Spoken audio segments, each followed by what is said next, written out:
Muito bem, irmãos, nós vamos abrir as nossas Bíblias, a Santa Palavra de Deus, no capítulo 41 do livro de Gênesis, continuando o nosso estudo da história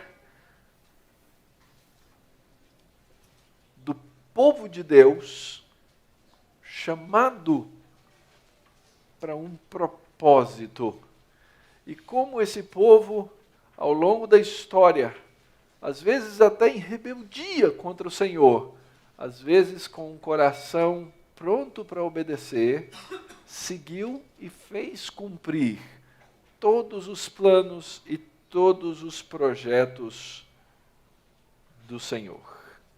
Nós vamos ler os primeiros versos de Gênesis 41, do verso 1 até o 13. Mas ao longo da exposição nós vamos ler todo o capítulo, que é um dos mais longos que nós temos no livro de Gênesis, com 57 versos. E vamos aprender com a palavra de Deus nessa manhã. Vamos ler os primeiros versos até o verso 13. Diz assim a palavra do Senhor: Passados 2 anos completos, Faraó teve um sonho. Parecia-lhe achar-se ele de pé junto ao Nilo. Do rio subiam 7 vacas formosas à vista e gordas, e pastavam no carriçal. Após elas, subiam do rio outras 7 vacas, feias à vista e magras, e pararam junto às primeiras, na margem do rio. As vacas feias à vista e magras comiam as 7 formosas à vista e gordas. Então acordou Faraó. Tornando a dormir, sonhou outra vez. De uma só haste saíam 7 espigas, cheias e boas. E após elas, nasciam 7 espigas mirradas, crestadas do vento oriental. As espigas mirradas devoravam as 7 espigas grandes e cheias. Então acordou Faraó. Fora isso um sonho. De manhã, achando-se ele de espírito perturbado, mandou chamar todos os magos do Egito e todos os seus sábios e lhes contou os sonhos, mas ninguém havia que lhos interpretasse. Então disse Faraó ao copeiro-chefe: Lembro-me hoje Disse a Faraó o copeiro-chefe: Lembro-me das minhas ofensas. Estando Faraó muito indignado contra os seus servos e pondo-me sob prisão na casa do comandante da guarda, a mim e ao padeiro-chefe tivemos um sonho na mesma noite, eu e ele. Sonhamos, e cada sonho com a sua própria significação. Achava-se conosco um jovem hebreu, servo do comandante da guarda. Contamos-lhe os nossos sonhos, e ele nos interpretou a cada um segundo o seu sonho. E como nos interpretou, assim mesmo se deu. E eu fui restituído ao meu cargo. O outro foi enforcado. Vamos orar? Senhor, abençoa agora que lemos e ainda leremos a Tua palavra ao longo dessa exposição. Dá-nos também do Teu Espírito Santo a nos iluminar, para que, entendendo a palavra, entendamos a Tua vontade, conheçamos ao Senhor e cresçamos em temer o Teu nome. Usa, ó Deus, de misericórdia sobre nós e guarda-nos perante a Tua face, que as palavras dos meus lábios e o meditar do meu coração sejam agradáveis à Tua presença, Senhor meu, rocha minha, Redentor meu. Amém.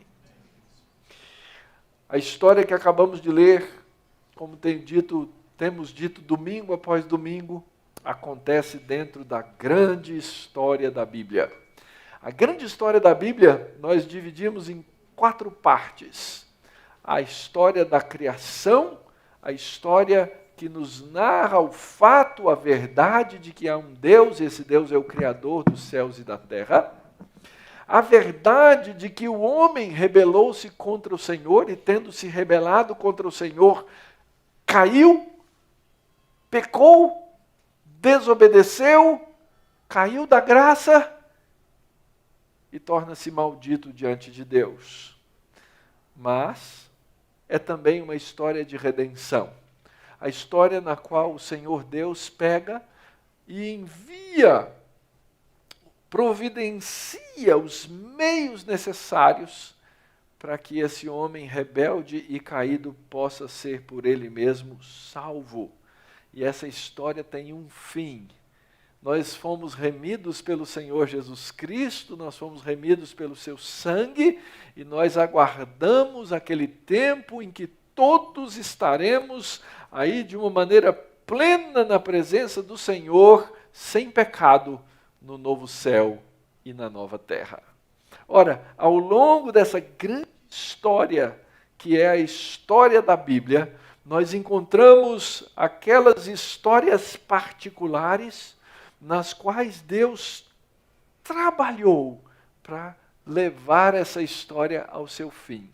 Então nós estamos no livro de Gênesis e já passamos por cada um desses períodos da história, desde o comecinho da criação dos céus e da terra, e passando por cada uma das divisões, as gerações a história de cada um desses personagens, chegamos até ao fim, que é a história dos descendentes de Jacó, que aparece aí a partir do capítulo 37 de Gênesis, quando Deus narra ou faz narrar para nós a história dos seus filhos ou dos filhos de Jacó e como ele trabalhou para remi-los, como ele trabalhou para salvá-los. E então nós vimos nos capítulos passados que Deus trabalha para a sua glória. E nós vimos então a história desse jovem José. Talvez você está aqui conosco hoje pela manhã, não tenha lido esse trecho da Bíblia, mas provavelmente você já ouviu falar, é uma história popular, tem inclusive um filme, uma peça a respeito dessa história, a respeito de José e sua capa multicolorida. E aí então nós encontramos essa história de maneira popular, descrita em vários lugares a respeito desse rapaz, José, que era um jovem preferido do pai dele, que recebeu uma capa que ele gostava de usar e que ele gostava de lembrar aos seus irmãos que ele era o queridinho do papai. E a gente sabe no transcorrer da história que os irmãos tinham ódio de José. O texto da Bíblia diz assim que os irmãos não podiam nem dar bom dia para ele, não aguentavam o menino. Numa certa circunstância, numa certa ocasião, ele vai atrás dos seus irmãos, por ordem do seu pai, ao campo, e os irmãos intentam matá-lo. Entretanto, na providência de Deus, ao invés de matá-lo, acabam vendendo a uma caravana de comerciantes que o levam como escravo e ele vai parar no Egito. Lá no Egito, nós vemos o agir de Deus sobre a vida de José, colocando-o na casa de um alto comandante, lá no Egito, e ele se torna como que o mordomo-chefe naquela casa. Diz o texto que o chefe dele só se preocupava com o que ele ia comer na hora do almoço e na hora da janta. Só que ele é traído. A esposa desse homem olha para José e intenta adulterar, cometer adultério com ele, dormir com ele. Ela é brusca, o texto da Escritura diz que ela vira-se para José e fala assim, deita comigo. E José, na sua integridade, responde que, primeiro, ele não podia fazer mal ao senhor dele, que havia colocado tudo nas mãos dele, exceto, óbvio, a mulher. E, em segundo lugar, que ele certamente não poderia ser infiel ao seu Deus.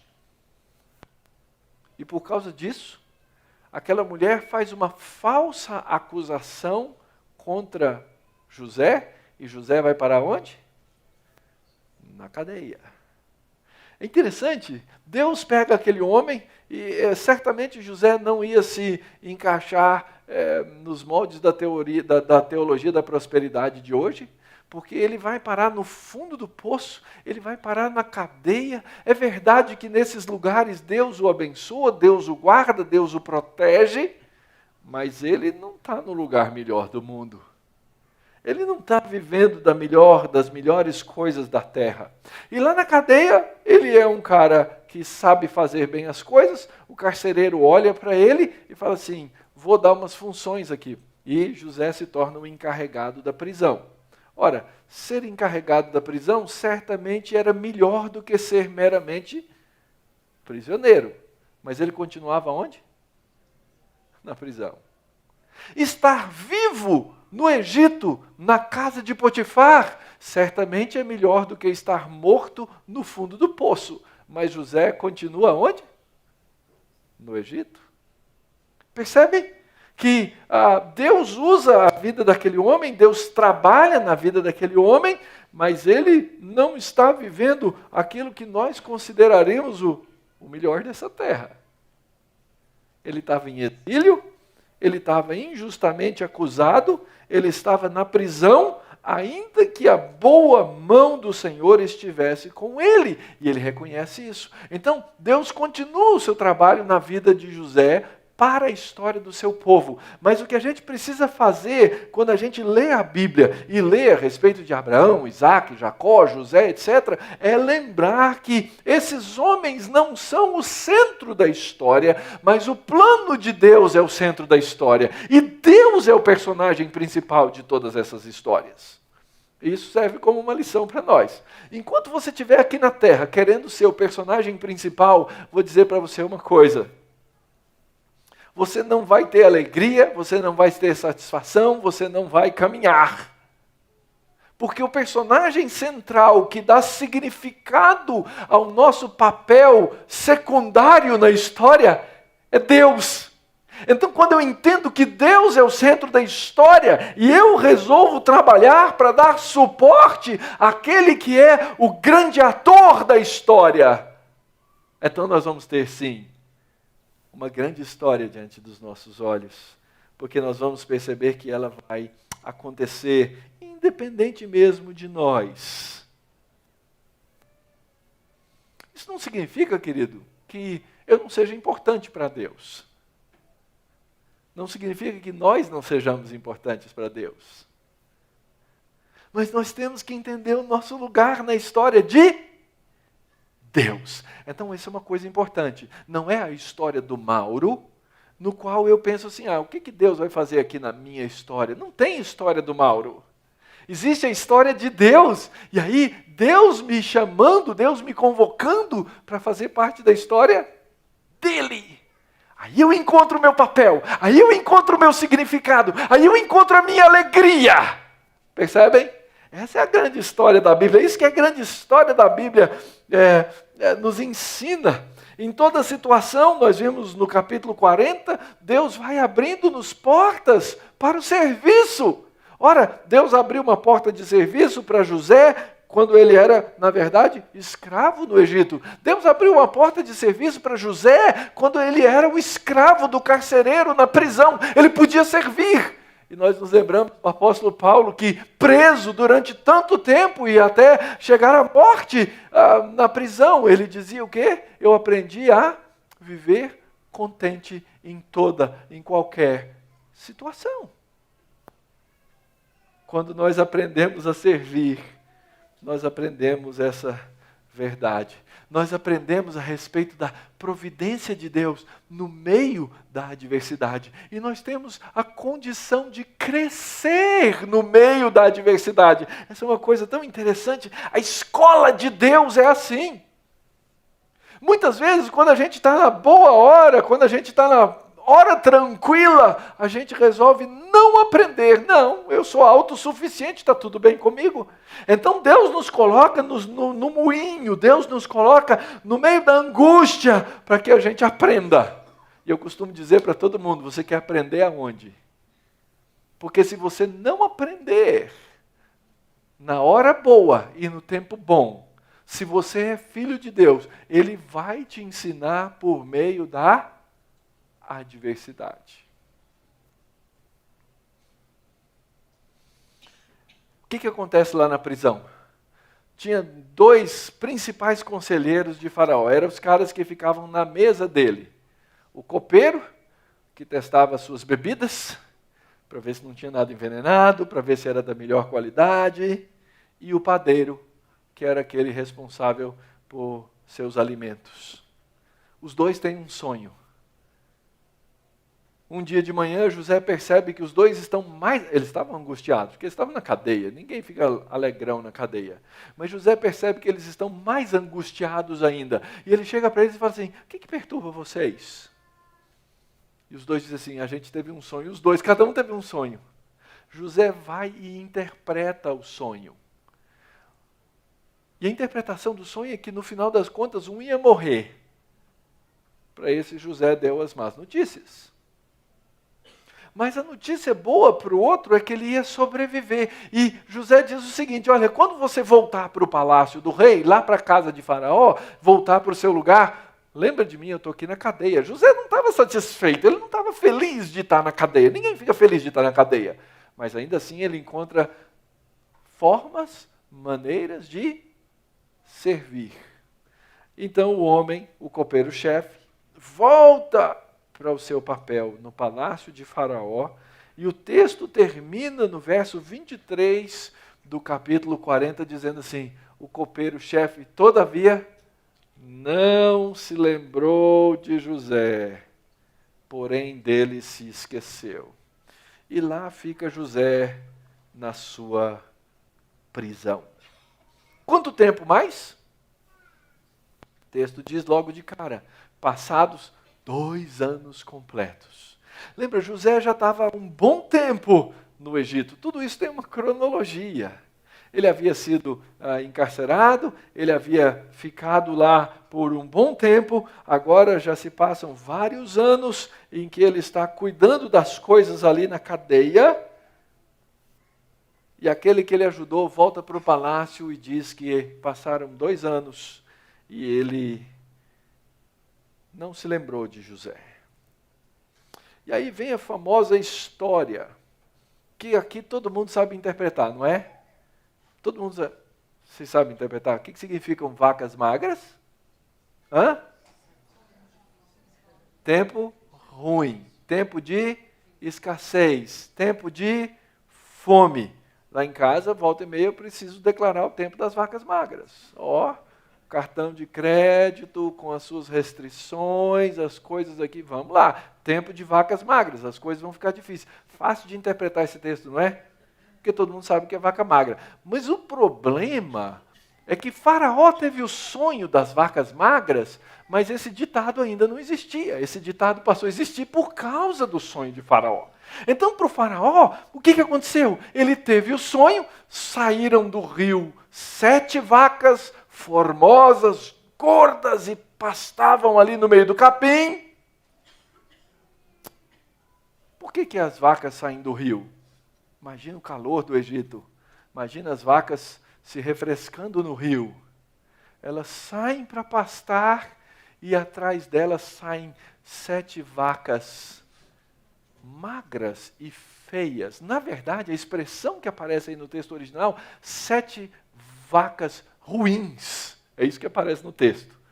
Então você podia assim, se fosse um cartoon, você podia assim, eram as 7 vacas más. E as 7 vacas más saíram atrás das 7 vacas gordas e fizeram o quê? comeram as vacas gordas. Mas não é esse o ponto, não é só que elas comeram as vacas gordas e continuaram magras. Interessante o jeito que o texto original aparece. Às vezes a gente perde essas coisas quando lê nas nossas traduções, porque é cheio de sustos. Assim, de repente apareceram, e depois de repente, é como alguém contando assim, com força, né? E de repente aconteceu isso, e de repente o faraó acorda.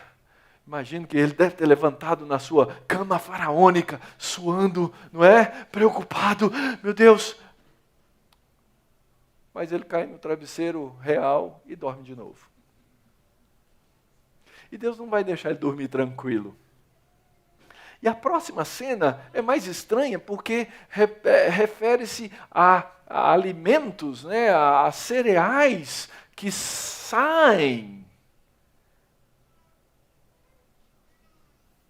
E numa haste tinha 7, está vendo o número 7? O número 7 vai aparecer várias vezes no texto, que é para dar ênfase na completude dessas coisas. E essas 7 espigas são comidas por 7 espigas mirradas, crestadas do vento oriental. Como é que uma espiga come a outra? Gente, é sonho, tá? Ok? Então esse é um sonho, Faraó está sonhando, tá? Você já teve sonho esquisito? Eu já tive. Tem uns sonhos que não me peçam para contar, porque não tem jeito de explicar a mistura de coisas. Só que esse sonho do faraó não foi um desses sonhos que a gente tem pela loucura da nossa mente. O texto vai nos ensinar que esses sonhos o faraó recebeu porque Deus mandou para ele. E aí então no verso 7 diz que acordou o faraó. Foi um sonho. Mas aí ele não conseguiu mais dormir. De manhã, diz o texto, ele estava de espírito perturbado. Meu Deus do céu, o que é esse sonho que eu tive? E aí ele chama os religiosos da sua época. E é lá, obviamente, ele deve ter chamado de todas as religiões possíveis, das seitas egípcias. Alguém haveria de interpretar o sonho para ele. E ele então chama os magos, que são considerados os sábios, a casta sacerdotal das religiões do Egito, e ele conta os 2 sonhos, e o texto diz que ninguém conseguia interpretar. Eu fico imaginando os caras tentando interpretar os 2 sonhos. Não, o primeiro quer dizer isso, o segundo quer dizer aquilo, e tal, então vamos pensar aqui. Mas ele estava perturbado. Faraó tinha um papel divino na sociedade e na cultura egípcia. E eles acreditavam que os sonhos vinham dos deuses. E uma das coisas principais, um dos papéis principais de Faraó era ser responsável diante dos deuses, na sua comunicação, por fazer com que o rio Nilo enchesse todos os anos, alagasse as terras em volta, é um dos poucos lugares do mundo em que a gente gosta de enchente, certo? Alagasse para que aquela terra se tornasse fértil, para que eles pudessem plantar, para que eles pudessem colher. Era assim que o Egito vivia, ano após ano, não tinha chuvas. E Faraó fica extremamente perturbado, porque aquele sonho tinha a ver com o Nilo, que era a fonte do poder, era a fonte da fertilidade da terra.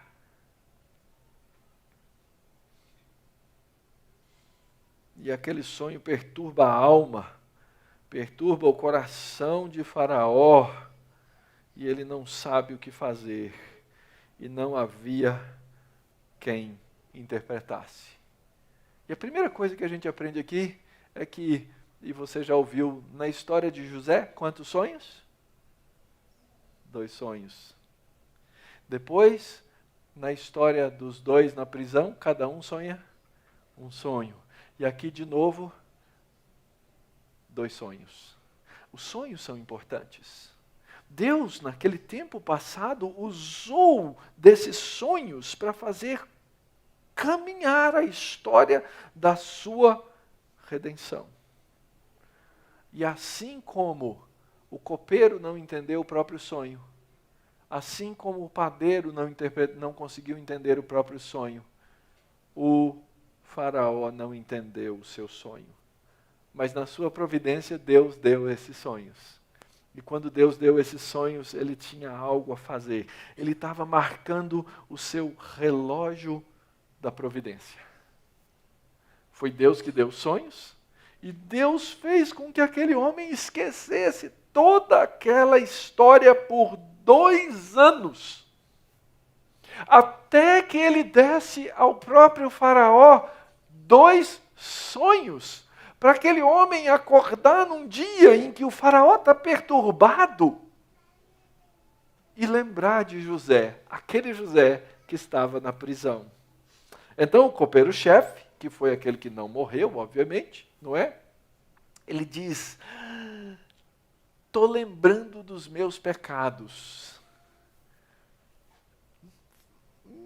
Meu Deus, como é que eu esqueci? Tinha um rapaz lá na prisão que interpretou o sonho meu e do padeiro. E eu esqueci dele. Puxa vida, que memória terrível. Parece eu.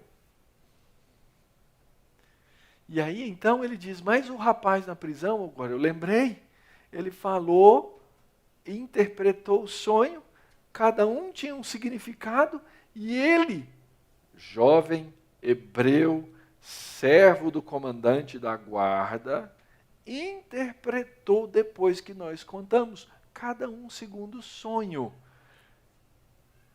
Eu fiquei vibrando. O padeiro ficou desprezando. Esse carinha, esse jovem hebreu, não sabe interpretar sonho nenhum. Mas ele morreu enforcado. E o copeiro está aí vivo no palácio de Faraó. Então, no relógio da providência de Deus, no tempo de Deus, Deus faz com que aquele homem se lembre quando Deus dá 2 sonhos a Faraó. Queridos, aqui tem outra lição.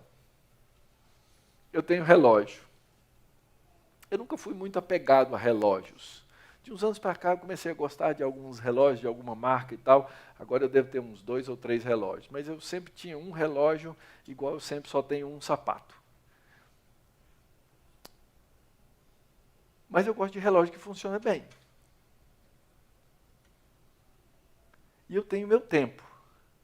Eu tenho meu jeito de programar meu dia. Eu gosto de colocar todas as coisas na minha agenda. Hoje eu vou fazer isso, isso, isso, isso, isso e isso. Só para chegar no fim do dia e descobrir que não deu. Tem dia que eu faço assim, trabalhou muito hoje? Trabalhei muito. Não fiz nada do que eu queria, mas trabalhei muito. Porque o nosso relógio, ele não tem controle sobre as coisas, ele não tem controle sobre o tempo, ele não tem controle sobre as outras pessoas, ele não tem o controle sobre as pessoas que se achegam a mim, ele não tem controle sobre os meus funcionários, sobre as situações que acontecem na nossa escola. Mas Deus tem. E Deus tem o relógio dele. E o relógio dele é diferente do nosso. As coisas acontecem de acordo com o relógio da providência de Deus, quando Deus quer. José deve ter pensado assim lá na cadeia, o copeiro vai voltar, amanhã deve falar com o faraó a respeito do meu caso, e aí daqui uns 2 dias o faraó me chama, eu vou chegar lá no palácio e vou ter uma posição nova, vou sair dessa injustiça, porque ele estava injustamente preso, falsamente acusado na prisão. Mas o sistema judiciário do Egito parece tão lento quanto o do Brasil. Sem críticas. 2 anos. 2 anos. E um dia, Deus surpreende José com a sua providência. Verso 14. Então, Faraó mandou chamar a José e o fizeram sair à pressa da masmorra. Ele se barbeou, mudou de roupa e foi apresentar-se a Faraó.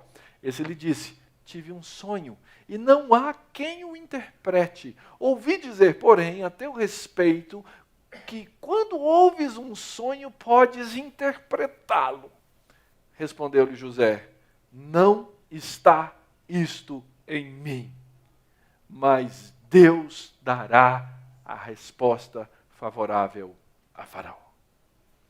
Que coisa tremenda. José devia estar começando seus trabalhos lá na prisão um dia, e de repente chega alguém e diz para ele: rápido, troca de roupa. Aliás, está aqui uma roupa nova para você. Lembra? José gostava de ganhar roupas novas. E ele estava com roupa de prisão. Ele precisava se apessoar bem para estar na presença de Faraó. Ele, então, faz a barba. No caso do Egito, creio que fazer a barba significa rapar todo o cabelo, tudo. Lembra? A gente vê aquelas fotos, né, no Facebook do Egito Antigo, e os caras eram todos carecões, né? E deve ter sido todo raspado. E ele fala assim: o que será que vai acontecer? Pelo menos a roupa é boazinha. Talvez seja uma boa notícia. E logo que ele chega na presença de Faraó, Faraó diz: olha, eu tive um sonho. Não tem quem interprete o sonho. Chamei todos os sábios, chamei todos os sacerdotes, chamei todos os magos, e esse bando de doido não chega a nenhuma conclusão a respeito dos meus sonhos. E eu estou aqui ainda perturbado. O que você tem a me dizer? Me disseram que quando você ouve um sonho, você interpreta. E se fosse aquele primeiro José, lá do capítulo 37, o jovenzinho, talvez ele tivesse dito o quê? É isso aí, Faraó. Interpretar sonho é comigo mesmo. Desde a juventude eu tenho sonhos. Mas o homem amadurecido vira-se para Faraó e diz: isso não está em mim. José não quer roubar nem um pedacinho da glória de Deus para ele. Isso não está em mim, Faraó.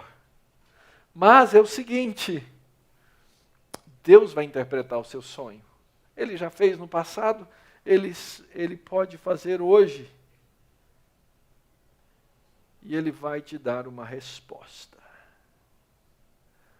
Cuidado, queridos, quando Deus nos surpreende com a providência. Porque a maioria das vezes, quando eu vejo cristãos falando e relatando a respeito da providência de Deus nas suas vidas, eles gostam de roubar um pouquinho da glória de Deus para si mesmos. Porque eu fiz, porque Deus me deu e eu isso, porque Deus e eu isso, o eu fica maior do que Deus.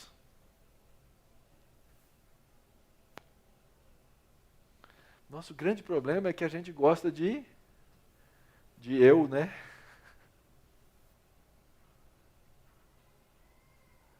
E nós precisamos entender que a história é o contrário. Eu li uma frase muito legal de Tim Keller essa semana. Ele diz assim: quando Deus se revelou a Moisés, ele disse: eu sou o grande eu sou. Ele não disse: eu sou o que você quer que eu seja. Nosso problema é esse. Deus cheio de santidade, cheio de glória, e a gente diz assim: mas quem sabe, igual os nossos pais no jardim, quem sabe eu posso me tornar igual a Ele. Quando Deus te surpreender com a sua providência, querido, lembre-se de que a glória pertence a Ele. E aí então o texto continua, e nós vemos aqui a narrativa da providência, do livramento. Verso 17. Então contou Faraó a José. E eu não vou ler essa parte porque ele repete todo o sonho até o verso 24. Eu gostaria aí de enfatizar o verso 19, lembrando duas coisas. Lá no primeiro sonho, o narrador é que conta, está na terceira pessoa. Aqui o faraó conta na primeira pessoa. E ele acrescenta, nunca vi outras assim tão feias em toda a terra do Egito. Ele dá uma ênfase no temor que aquelas vacas magras lhe trouxeram. E José, então, vai aproveitar essa ênfase na interpretação que ele vai dar mais adiante. E aí Faraó encerra dizendo, verso 24, eu contei aos magos, mas ninguém houve que interpretasse. Deus deu o sonho, Deus usa o sonho de Faraó para livrar José da prisão, para trazer José até a sua presença na providência do livramento. Mas não é só essa providência. A providência continua, verso 25. Então lhe respondeu José, o sonho de Faraó é apenas um. Talvez aqui seja, alguém deve ter contado, olha, um grupo interpretou o sonho A como tal, um grupo interpretou o sonho B como tal, e aí a gente não conseguiu chegar numa conclusão. Mas aí José, pela mão de Deus, diz, Faraó, o problema dos seus magos é que eles estavam tentando interpretar dois sonhos. E, na verdade, a mensagem é uma só. Deus revelou, Deus manifestou a Faraó o que há de fazer. As 7 vacas boas serão 7 anos. E as 7 espigas boas também 7 anos. O sonho é um só. As 7 vacas magras e feias que subiam após as primeiras serão 7 anos, bem como as 7 espigas mirradas e crestadas do vento oriental serão 7 anos de fome. Essa é a palavra, como acabo de dizer a Faraó, que Deus manifestou a Faraó o que ele há de fazer. Eis que aí vem 7 anos de grande abundância por toda a terra do Egito, e seguir-se-ão de 7 anos de fome, e toda aquela abundância será esquecida na terra do Egito, e a fome consumirá a terra, e não será lembrada a abundância na terra, em vista da fome que seguirá, porque será gravíssima. Lembra Faraó dizendo, nunca vi vacas tão feias? Vai ser grave. Bom, primeiro há um elemento natural aí. Quando os tempos bons acabam e os tempos ruins chegam, e isso envolve dinheiro, conta bancária e estômago, a gente sabe que os últimos são o quê? Sempre esquecidos, né? A gente sempre esquece e a gente começa a reclamar do presente. Assim foi com o povo de Israel, quando saiu do Egito, Deus disse, vou dar tudo para vocês, mas logo que faltou água no primeiro dia, o que aconteceu? Reclamação. A nossa natureza é a natureza de reclamar. Mas a ênfase que eu quero trazer aqui aos irmãos nessa hora é o fato de que Deus, ao longo da história, ele manifesta a sua vontade ao seu povo. Nos tempos passados, como aqui, Deus manifestou-se através de sonhos. Em outros tempos, Deus manifestou-se através de profetas. E hoje, Deus nos fala por meio do seu Filho Jesus na sua palavra. E eu não consigo aqui me esquecer de Mateus, no capítulo 16, quando Jesus mesmo pergunta aos discípulos, e vós, quem dizeis ser o Filho do homem? Qual foi a resposta de Pedro? Tu és o Cristo, o Filho do Deus vivo. E Jesus vira-se para Pedro e diz o que para Pedro? Pedro, ou bem-aventurado és, Simão Barjonas, porque não foi carne ou sangue que te revelaram, mas foi o Pai que está nos céus. E aqui, queridos, nós precisamos ser muito cuidadosos, porque nós vivemos nos tempos modernos em que as pessoas vão para as igrejas e estão aí a dizer que Deus passa a dar revelação para ela todos os dias, todas as horas. Deus me disse, Deus me falou. E aí você ouve todos os tipos loucos de revelação. Você tem que isso, você tem que aquilo. E eu agora, então, eu estou aqui, eu sei que tem alguém aqui com a perna quebrada. E agora, sabe como é que é? Ora, com 100 e poucas pessoas, eu vou achar alguém com a perna quebrada. Não vou não? Vou, né, Elisângela? Está lá aí, pronto. Deus vai te curar agora. E as pessoas vão nessas revelações, nessas tolices. E o pior, as igrejas confiam, acreditam nisso. Então, por um lado, nós não acreditamos nessas coisas, porque Deus não se revela assim, nós temos a palavra. Por outro lado, nós precisamos entender que essa convicção, que essa verdade que nós sabemos, que o conhecer que Jesus é o Filho de Deus, sim, é uma revelação do Espírito Santo ao nosso coração. Ele faz isso por meio da palavra, ele faz isso por meio da pregação, ele faz isso por meio do testemunho, e as pessoas aprendem a vontade de Deus na providência do Espírito Santo, que nos convence de que Deus é o nosso Pai. É pelo Espírito Santo que nós clamamos, Abba, Pai. Nós não podemos nos tornar racionalistas. Nós temos que ser extremamente cuidadosos em não acreditar nas bobageiras que são feitas hoje nas igrejas ao redor do mundo e, ao mesmo tempo, entender que o Espírito Santo de Deus é um Espírito ativo e que Ele é esse Espírito que nos convence da verdade de Deus.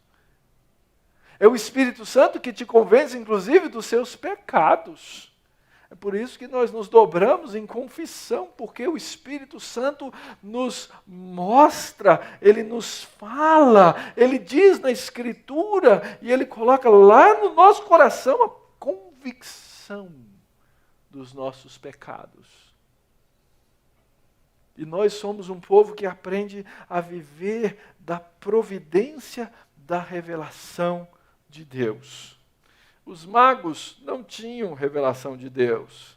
Os magos não podiam entender a vontade de Deus. Mas Faraó diz, Deus diz, José diz, Deus vai fazer isso claro para você. E é interessante que na continuidade do texto, nós vamos agora ver que a providência da revelação é reconhecida. Verso 32, José continua falando e usando de sabedoria. O sonho de Faraó foi dúplice. Você sonhou 2 vezes, porque isso confirma a coisa estabelecida por Deus e Deus se apressa em fazê-la. Agora, pois, escolha Faraó um homem ajuizado e sábio e o ponha sobre a terra do Egito. Faça isso Faraó e ponha administradores sobre a terra e tome a 5ª parte dos frutos da terra do Egito nos 7 anos de fartura. Ajuntem os administradores toda a colheita dos bons anos que virão, recolham o cereal debaixo do poder de Faraó para mantimento nas cidades e o guardem. Assim o mantimento será para abastecer a terra nos 7 anos da fome que haverá no Egito, para que a terra não pereça de fome. Ora, eis aqui a consequência lógica, na qual agora José vai usar de sabedoria. Observe que José não está mais interpretando o sonho. Lembra? Ele era bom administrador aonde? Na casa de Potifar. Agora ele dá os conselhos a Faraó. Deus dá providência na sabedoria, naquilo que nós fazemos. Às vezes nós somos, desculpa irmãos, às vezes nós somos loucos. Nós não usamos de sabedoria, nós até nos inflamamos, dizendo assim, Deus está me orientando para fazer isso, a gente vai e faz. Quando Deus não está orientando nada. Na nossa loucura, na nossa imprudência, nós fazemos coisas que nós achamos que quem sabe Deus vai abençoar e a gente faz uma aposta. Mas Deus não é Deus de aposta. Eu não estou dizendo que nós não devemos ser corajosos, mas a coragem, irmãos, ela não é uma coisa irracional, a coragem é uma coisa racional. Se eu colocar você na beira de um precipício e disser para você assim, você tem coragem de pular, você vai dizer assim, eu sou corajoso, então pula, bestão, porque você vai morrer. Você não quer tentar a Deus. Aliás, foi essa a tentação de Satanás sobre o quê? Jesus. Ele colocou no pináculo do templo e falou assim, pula, porque a Bíblia fala que os anjos vão acolher, vão te juntar. Sai para lá, capeta. Arreda. A Bíblia diz que eu não devo tentar a Deus. E muitas vezes na nossa vida, no nosso cotidiano, nas nossas coisas diárias, nós vamos tentando a Deus, dizendo, não, Deus prometeu na palavra dele, quando Deus não prometeu. Então, se você quer uma recomendação pastoral, não vá para a beira de um precipício, e se alguém ficar lá te dizendo, se você for corajoso, pula, porque pode ser o capeta. Nós precisamos ser gente que tem sabedoria. Aliás, a Escritura diz, o apóstolo Tiago disse, se alguém carece de sabedoria para administrar a sua vida, para resolver problemas pessoais, para resolver conflitos, faz o quê? Peça a quem? Ao seu vizinho. Não. Peça a Deus. Por quê? Porque Ele dá com abundância. Ele é liberal no dar sabedoria. José aprendeu isso ao longo da vida dele. E você lembra como é que José começou? Ele começou como um menino tolo, que não tinha sabedoria nenhuma. Ele teve 2 sonhos e ele foi contar para os irmãos. Ele foi contar para os irmãos, eu sonhei que tinha uns feixes, e aí tinha um que se levantava no meio, os outros se dobravam. Eram 12, hein? E os irmãos, menino. Depois ele tem outro sonho, vai e conta para os pais. Faltava ali absoluta sabedoria. Agora nós vemos um homem maduro, sofrido, passado na tribulação, no pilão de Deus, e que chega diante do faraó. Você observou que ele não tem medo nenhum? Você observou que o autor não deixa ele... Lembra aqui da descrição. O copeiro disse, olha, tinha um jovem hebreu, faz 2 anos, então ele ainda é jovem. Mas ele chega diante do faraó, ele chega diante do homem mais poderoso da face da terra, e ele não tem medo de dar conselhos a faraó. Sabe por quê? Porque ele devia passar dias na cadeia orando, Senhor, me falta tanta sabedoria, meus irmãos estão lá, eu errei com meus irmãos, eu falei bobagem, eu dedurava meus irmãos, eles fizeram tudo isso. Isso trouxe angústia para o meu coração. E aqui está, ainda jovem, José, que assume o governo do Egito com 30 anos, nós vamos ver daqui a pouco, dando conselhos a um homem que se julgava Deus. Sabedoria vinda do Senhor. O conselho é simples, olha, vai ter 7 anos de vaca gorda, vai ser muita coisa. Então, se guardar 20%, porque era muito. Se você fizer a conta, 20% não dá para mais 7 anos, não é? Mas era vacas gordas, era muita coisa. Se guardar 20%, vai dar. E eles guardam 20%. Ou melhor, quinta parte, né? É 20%, é isso mesmo. Desculpa, é que eu formei em teologia. Matemática aqui, lá em casa é outra. E assim ele diz como poderia ser. E aqui nós vemos então agora a providência de Deus na elevação de José.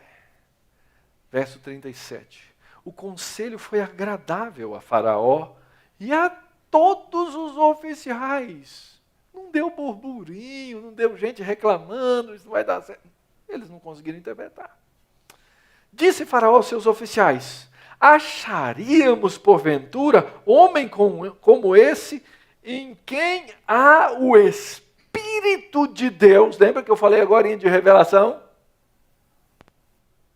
Faraó foi convencido da interpretação de José. Assim como no futuro Deus vai endurecer o coração de Faraó, aqui ele entendeu, como José havia dito, isso não está em mim, está em Deus. Depois disse Faraó a José: visto que Deus te fez saber tudo isso, ninguém há tão ajuizado e sábio como tu. Administrarás a minha casa, e à tua palavra obedecerá todo o meu povo. Somente no trono eu serei maior do que tu. Quem é que fica disposto a abrir mão do poder desse jeito? Quem é que reconhece a sabedoria do outro no nível da sua? Interessante, não é isso não? Porque o faraó está dizendo, olha, eu não vou discutir com você daqui para frente. Quando eu estiver no trono, eu tenho poder de vida e de morte. Então lá eu sou faraózão. Valeu? Mas quando a gente sentar na mesa, nós somos iguais. Nós somos iguais. É a providência de Deus na elevação de José a uma posição, e isso é feito pela ação do Espírito de Deus que age na vida daqueles homens. Será que Faraó se converteu porque o Espírito Santo estava lá, etc. e tal? Acho que não. Não tem evidência disso no texto. Mas ele reconhece que entre os seus magos, que eram incapazes de interpretar os sonhos,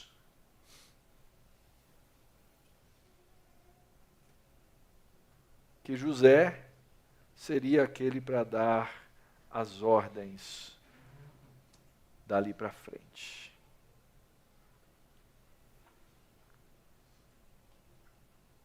Primeiro-ministro? Não sei. O que a gente sabe é que ele, nos próximos anos, e lembra, pelo menos 14, mas vai ter muito mais. 7 anos de vaca gorda, 7 anos de vacas magras. Nesse tempo, ele certamente estaria em comando. E isso nos leva à providência da exaltação. Versículo 41.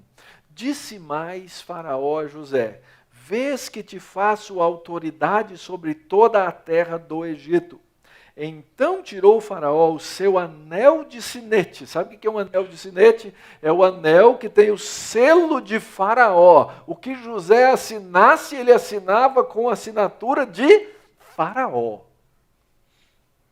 Tirou o seu anel de sinete da mão e o pôs na mão de José, fê-lo vestir roupas de linho fino e lhe pôs ao pescoço um colar de ouro e fê-lo subir ao seu segundo carro e clamavam diante dele: inclinai-vos! E desse modo o constituiu sobre toda a terra do Egito. E disse ainda Faraó a José: eu sou Faraó, contudo sem a tua ordem ninguém levantará a mão ou pé em toda a terra do Egito.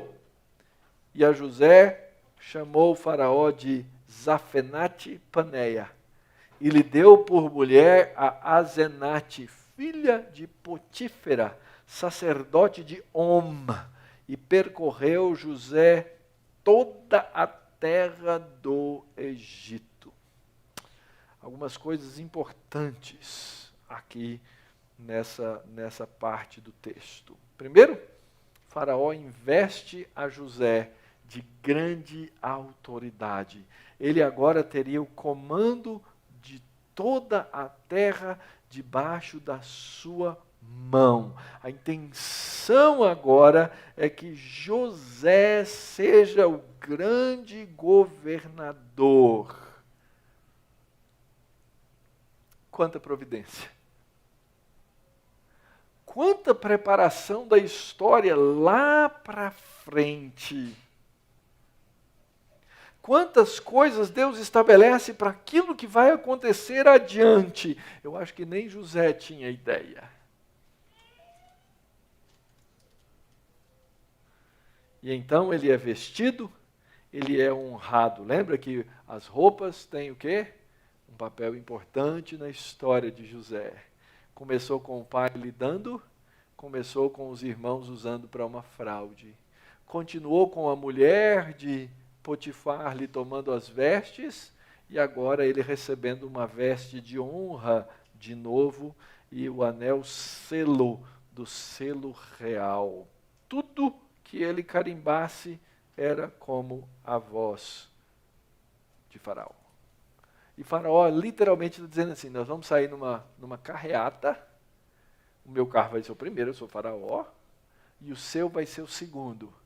E na frente vão os batedores gritando, abram caminho, porque o grande governador do Egito chegou. E diz que eles foram pelo país inteiro, mostrando a todas as cidades, a todos os grandes homens, quem é que tinha poder, elevação e exaltação. Ora, Faraó está acima. Quem está acima faz o quê? Dá um nome. Ele arruma um nome novo para José. Isso tem consequências. E ele vai arrumar uma esposa para José, que está chegando aos 30 e está solteiro. E ele então dá uma filha de um sacerdote poderoso no Egito. E dá-lhe um nome que há uma possibilidade de que ele significa Deus fala e vive. Deus fala e vive. E aquele casamento, então, é feito. E José agora é um homem exaltado naquela terra. Da cadeia ao segundo mais poderoso no Egito. No Brasil está tudo ao contrário, né? Do mais poderoso para a cadeia. Mas lá foi melhor. E então, queridos, nós vemos a providência de Deus no agir. José tinha 30 anos de idade quando se apresentou a Faraó, rei do Egito. Andou por toda a terra do Egito. Nos 7 anos de fartura, a terra produziu abundantemente, como havia sido sonhado, como havia sido interpretado. E ajuntou José todo o mantimento que houve na terra do Egito durante os 7 anos e o guardou nas cidades. O mantimento do campo ao redor de cada cidade foi guardado na mesma cidade. E assim ajuntou José muitíssimo cereal, como a areia do mar, até perder a conta, porque ia além das medidas. As vacas eram gordas mesmo. José teve que empreender muitas coisas, ele precisou construir os celeiros. É interessante, você visita o Egito e você encontra antigos celeiros de guarda de cereal lá naqueles lugares. E Deus, então, abençoa José não só a saber como administrar, mas na providência, José vai fazer aquilo que havia sido dito. A promoção miraculosa de José leva-o a uma posição em que ele pode fazer todas as coisas. José continua sua caminhada e nós vemos a providência na continuidade. Verso 50. Antes de chegar à fome, então nos primeiros 7 anos, ele se casou, nasceram 2 filhos a José, os quais lhe deu a Zenate, filha de Potífera, sacerdote de On. E agora era de se desesperar que eles recebessem um nome egípcio. Mas olha só, José, ao primogênito, chamou de Manassés. Pois disse: Deus me fez esquecer de todos os meus trabalhos e de toda a casa de meu pai. E ao segundo, chamou-lhe Efraim, pois disse: Deus me fez próspero na terra da minha aflição. Primeira coisa importante, queridos, é a continuidade da aliança de Deus. Nós sabemos que esses dois irmãos vão se tornar, os filhos, vão se tornar duas das tribos de Israel. Você não ouve falar da tribo de José. Você ouve falar da tribo de Manassés e da tribo de Efraim. Você ouve dos dois filhos. Eles dão a continuidade aos planos e aos projetos de Deus. Eles nascem durante aqueles tempos de abastança, não é? E eles recebem esses nomes. Manassés deriva-se então de esquecer. Eu esqueci do sofrimento. Eu diria que a tradução melhor talvez fosse: eu esqueci do sofrimento que me foi causado na casa de meu pai. Não que ele esqueceu a casa do pai dele. Eu acho que ele tentava esquecer, sim. Lá na frente a gente vai ver ele derramando lágrimas ao lembrar-se do passado. E o segundo filho, Efraim: Deus me fez próspero, Deus me fez frutífero na terra do meu sofrimento, que é o Egito. E é interessante, a terra que era a terra prometida, ele tinha lembranças amargas. E a terra do Egito, que é a terra do seu cativeiro, ele também é a terra da aflição dele. E aqui tem uma lição tão importante para nós, queridos. Deus não vai deixar você esquecer nesse mundo que eu e você somos peregrinos. A terra que Deus fez é boa. As coisas da terra que Deus fez são boas. Nosso problema é que a gente começa a gostar demais da terra. E quando a gente começa a gostar demais da terra, Deus precisa lembrar que aqui, agora, depois do pecado, isso é só a nossa passagem. Nós temos que amar a nova terra de Deus, onde haverá aquela comunhão plena e absoluta. Então Deus lembra a José que mesmo em Canaã, que é a terra para onde o seu povo vai voltar, e no Egito, aonde Deus lhe fez próspero e o exaltou, nenhuma das duas é o seu destino final. Nenhuma das duas.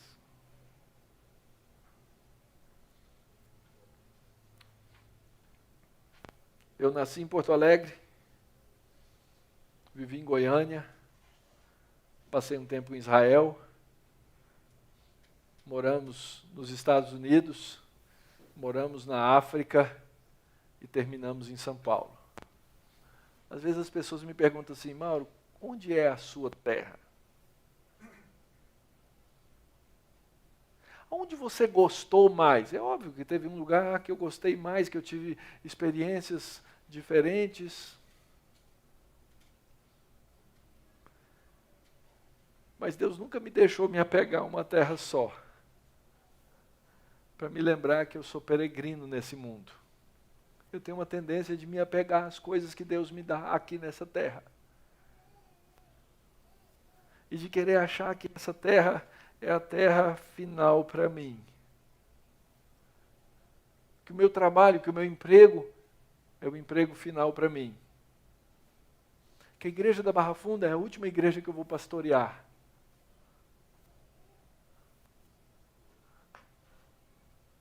Mas eu não sei. A continuidade dos planos de Deus se dá na peregrinação do seu povo. Se dá no seu povo entender que é um povo peregrino e que está indo para uma nova terra. Terminando, queridos, a exposição, verso 53. Passados os 7 anos de abundância que houve na terra do Egito, começaram a vir os 7 anos de fome, como José havia predito. E havia fome em todas as terras, mas em toda a terra do Egito havia pão. Sentindo toda a terra do Egito a fome, clamou o povo a Faraó por pão. E Faraó dizia a todos os egípcios: ide a José, eu disse que ele era o chefe. O que ele vos disser, fazei. Havendo, pois, fome sobre toda a terra, abriu José todos os celeiros e vendia aos egípcios, porque a fome prevaleceu na terra do Egito. E todas as terras vinham ao Egito para comprar de José, porque a fome prevaleceu em todo o mundo. Lembra? O mundo conhecido da época precisou agora vir ao Egito, porque a fome estava por todos os lados. E a providência de Deus, por meio de ter dado um sonho a Faraó, por meio de ter dado a revelação a José, por meio de ter dado a sabedoria ao seu filho, por meio de ter dado a capacidade de agir no meio daquelas coisas, trouxe salvação ao mundo. Ao mundo.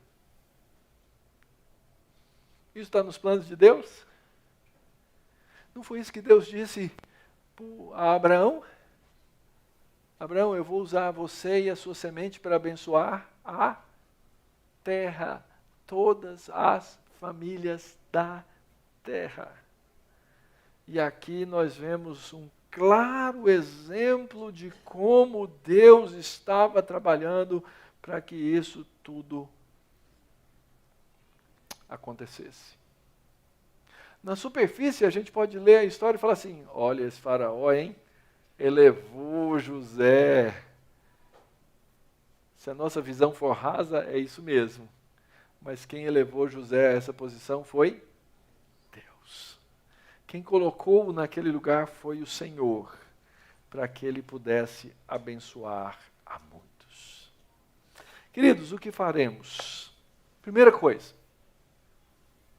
a gente precisa parar um pouquinho para pensar na fidelidade de Deus e a nossa fidelidade, como elas se contrastam.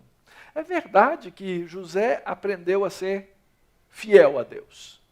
Mas nós já vimos nas mensagens passadas que a fidelidade de José é porque Deus estava trabalhando na vida de José. Não é o contrário. Não caia nesse engodo, nessa mentira teológica de que Deus vai ser mais fiel a você. Não. A fidelidade de Deus é eterna, soberana. E Ele quer agora sim que você seja fiel. Fiel. José passou por altos e baixos em todos aqueles anos.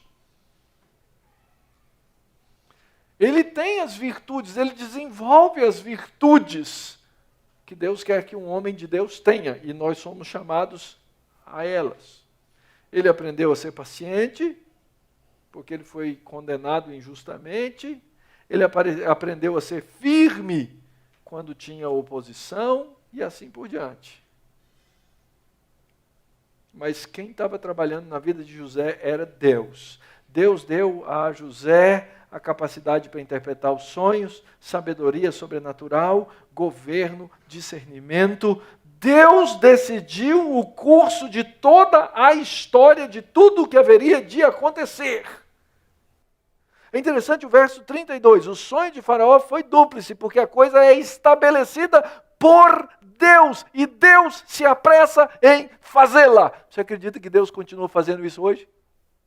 Então, sim, seja fiel a Deus, mas lembre-se de que Deus é fiel e você precisa depender dele. Primeira coisa. Segunda coisa, cuidado. Cuidado, porque a gente tende a querer roubar a glória de Deus para ter reconhecimento.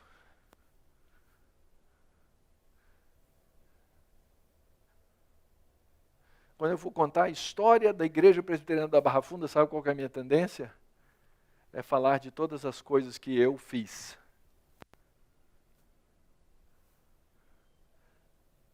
E deixar as coisas que Deus fez em segundo plano. Esse é o nosso coração pecaminoso. Cuidado, Deus não admite que ninguém roube a sua glória. Humilhe-se debaixo da poderosa mão de Deus. Terceiro, Deus é soberano, é Deus quem conduziu a história, é Deus quem escreveu a história, é Deus quem deu o sonho, é Deus quem deu a interpretação de sonho. Deus fez todas essas coisas, mas nós somos chamados a uma resposta responsável ao que Deus faz. Isso chama-se, na nossa teologia, calvinismo. Cuidado com o calvinismo falsificado. O calvinismo que diz assim, Deus faz todas as coisas, Deus é soberano, cruza o bração aí e fica esperando que vai acontecer mesmo. Essa é uma caricatura do calvinismo, pintada tanto por quem é inimigo do calvinismo, que diz, calvinismo não evangeliza, calvinismo não isso, calvinismo não aquilo, blá, blá, blá, quanto pelos calvinistas, que falsificam a teologia em não serem responsáveis e agir. José estava no meio do Egito, no meio do paganismo, no meio de uma nação ímpia, casada com uma mulher, filha de um sacerdote, de uma religião esquisita, estranha, e Deus o chama para ser responsável. E você foi chamado para ser responsável diante de Deus. Essa é a verdade da Escritura. No processo, humilhe-se, para que no tempo oportuno, Deus o exalte. Eu acho que Pedro devia ter lido a história de José por aqueles dias, quando estava escrevendo a carta. Porque José precisou humilhar-se debaixo da mão de Deus, da vontade de Deus, do fazer de Deus, até que Deus o colocasse naquela posição. Quinto, observe a sabedoria de Deus e a suposta sabedoria dos homens. Primeiro, na incapacidade dos homens magos, sábios do Egito, incapazes.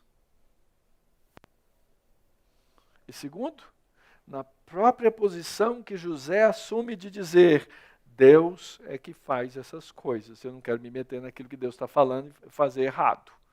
Então eu quero o quê? Me submeter. Lembre-se, olha só a relação. Qual era o maior reino da terra? Egito. Qual era o mais poderoso? Egito. Quem era o homem mais poderoso? O faraó do Egito. E a gente olha para a história de uma maneira humanista, o que a gente pensa? O Egito está bombando.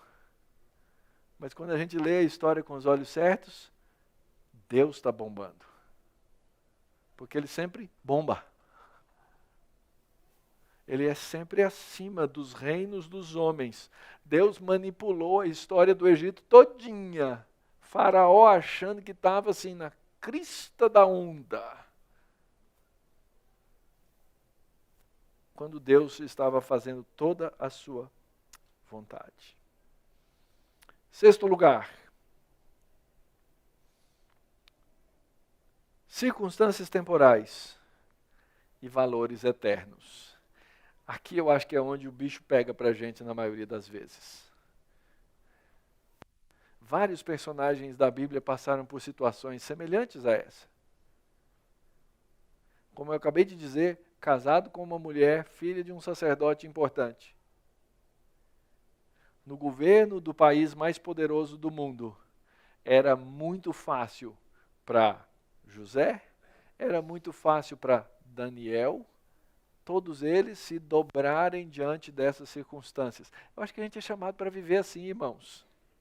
Nós temos que nos relacionar com as coisas do mundo o tempo inteiro. Você está num emprego, você está num serviço, você está numa escola, você está numa empresa, você está num governo, você está numa repartição pública. Em algum lugar você está ali se relacionando com gente que não é exatamente um grupo de santos, que não pensam como você, que não pensam de acordo com a sua fé, mas aqui está um exemplo claro de que essas circunstâncias temporais não podem nos fazer mudar a cabeça.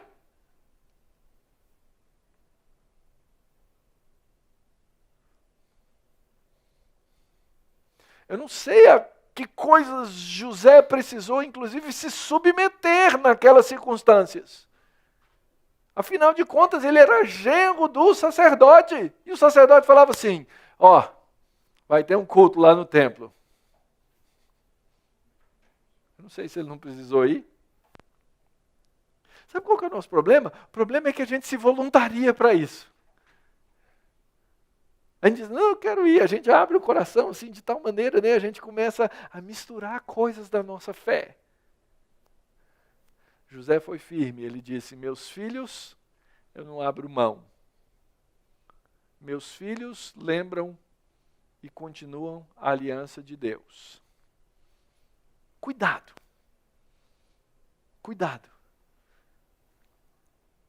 E por último, queridos, essa história ela foi dada para o povo de Deus, para que o povo de Deus fosse encorajado em ver que Deus age dessa maneira. E ainda que essa história ela não seja diretamente, especificamente a respeito de Jesus Cristo, eu não consigo deixar de ver os paralelos. Deus pega alguém humilhado, coloca à direita de Deus Pai Todo-Poderoso, para que o mundo pudesse ser alimentado com o pão da vida. Para que o mundo pudesse ser salvo.